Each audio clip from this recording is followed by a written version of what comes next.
अधिकार दङ दिनै फेरेंगा नोंथाङा जोंनि सुबुंफोरखौ होखारनो सोर अधिकार होदों नोंनो? 4 बोसोराव दिनै एनडिपिफोरा जेलनिफ्राय गैयिनि दायनिगिरिया बिथांमोनानो। बे 4 बोसोराव दिनै जोंनि मुंख्लंफोरनि जे अनसुंथाइ मोननांगौ बे मोनिया बिथांमोनानो दायनिगिरिया।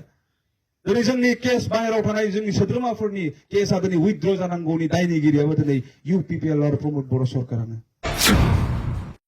जोंनि आबै आबौआ बबे समनिफ्राय बे जायगायाव बे ओनसोलाव रायजो जादों जारिमिनाबो मोनहास'आ।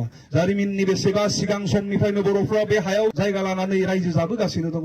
जों नुदों जारिमिनाव ब्रिटिशआ फैनाय सिगांनिफ्राय बर'फ्रा बे जायगायाव दङ। आहमा जोंखौ एटेक खालामनायनि सिगां 1227 आरो 28 आहमा जेब्ला जोंखौ एटेक खालामदों बे समनि सिगांनिफ्रायनो बर'फ्रा बे जायगायाव दङ। अब्ला जोङो स्पष्ट जोङो बे जायगानि थागिबि आरो थागिबिफोरा मा मोनथाय दङ? जों थागिबिफोरा फरेस्टआवनो था गभर्नमेन्ट लेन्डआवनो था बा ग्रेजिं लेन्डआवनो था जों जेरावनो थानानै रायजो जायो न'खर खुङो जेराव जोङो गथ' गथाय खाङो मोसौ मोसा फिसियो बे जायगायानो जोंनि जायो। जोंखौ रावबो होखारनो हानाय अधिकार गैया। नाथाय दिनै मा आलाय सिलाय जों हानि फिसाब्लाबो गावनि जायगायाव गिर्जा न' सिफाय होजादों। गावनि जायगायाव दिनै बाथौ थानसालि सिफाय होजादों। गोबां जोंनि न'खरफोरखौ दिनै सिफायनानै होदों हालाय हाफाय जादों। अखा बोथोर समाव सिफायदों। जों नुदों मिडियायाव हाबना लानो गोनां जादों। आरो बे खामानिखौ बे नोंथांमोननि समस्तिनि फरेस्टनि EM रन्जित बसुमतारी बिथाङा दिनै खालामदों। मा बिखादों दिनै खालामदों? आं दिनै बुंनो हास्थायदों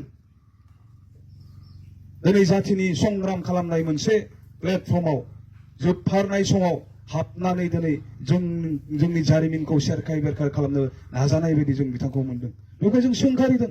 मा अधिकार दङ दिनै फेरेंगा नोंथाङा जोंनि सुबुंफोरखौ होखारनो सोर अधिकार होदों नोंनो?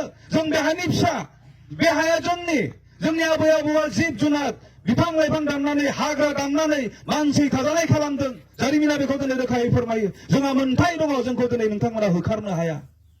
आरो बेबायदि जेंनानिफ्राय दिनै जों बारग'नांगौनि थाखाय गोग्गो राजनिति जोंनि गेजेराव नांगौ। हारिखौ मोजां मोनग्रा ओनसोलखौ मोजां मोनग्रा दैदेनगिरिफोरखौ जोङो क्षमतायाव हरनांगौ। दिनै 7 तारिखआव जानो गोनां जि बिसायख'थि बे बिसायख'थियाव जोङो दिनै जयन्तखौबो सापर्ट होनो हायोमोन। जों मानो होआखै? खारन बे 4 बोसोराव जोंनि न' सिफायग्राया बिथांमोननि पार्टियानो। बे 4 बोसोराव दिनै एनडिपिफोरा जेलनिफ्राय गैयिनि दायनिगिरिया बिथांमोनानो।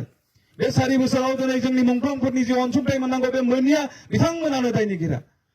दिनै जोंनि केस बाहेराव थानाय जोंनि सोद्रोमाफोरनि केसआ दिनै उइथड्र जानांगौनि दायनिगिरियाबो दिनै UPPL आरो प्रमोद बर' सरकारानो।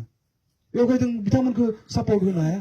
जों नायदों बबे राजखान्थिजों थाङोब्ला हारि आरो जोंनि हाया सेफटि मोनगोन, रैखाथि मोनगोन। बबे लामाजों खारोब्ला जोंनि जोबथेसालियाव थानाय दैदेनगिरिफ्रा उदां जागोन। बे जिनिसखौ जों नोजोर बोदों रायजोफोर। फोरमानदों लोगोसे जों स्टाडि खालामथाबदों। जों ओरैनो जोङो दिनै फैयाखै BPFनि जानानै साज्रां स्टाडि खालामनानै जों फैयाखै। जों सैथोथिखौ नागिरदों आरो मोननायखायनो दिनै जों मेङाजासे खामानि मावदों रायजोफोर।